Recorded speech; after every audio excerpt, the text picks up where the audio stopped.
I think General Motors, is all being 108 years old, 107 years old now, always had a sense of diversity.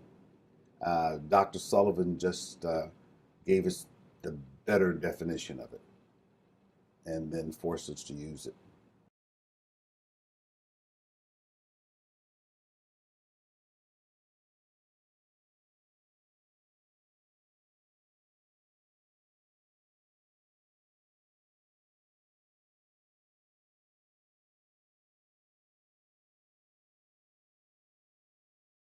When I think about Dr. Sullivan joining GM's board back in, I think, 1972, when you look at the corporate world, I think after the disturbances of the late 60s and diversity became a buzzword within the corporate world and in America in general.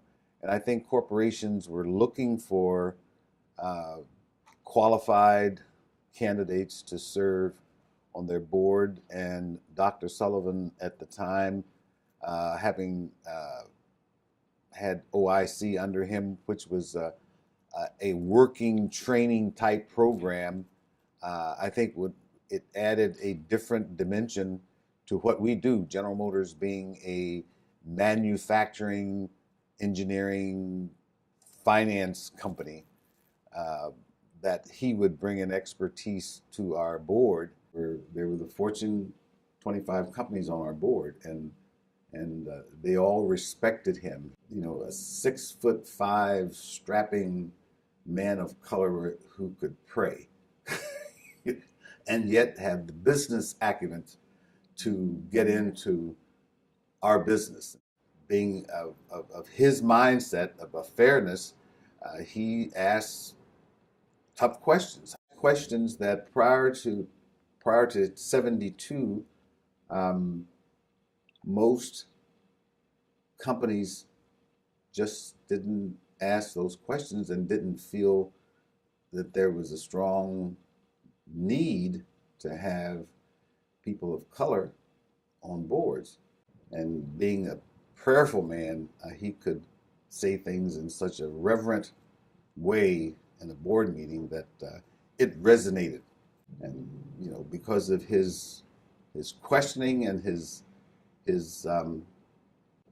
aggressive questioning, uh, things were done quickly. I think Dr. Sullivan could always give a message, whether you were in a corporate boardroom or the pew in a church, to make you think.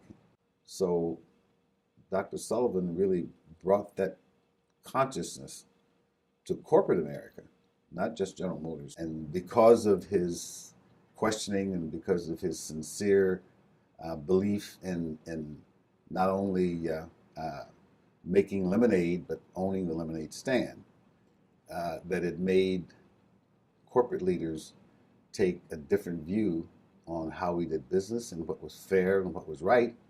And he kept that issue in your face.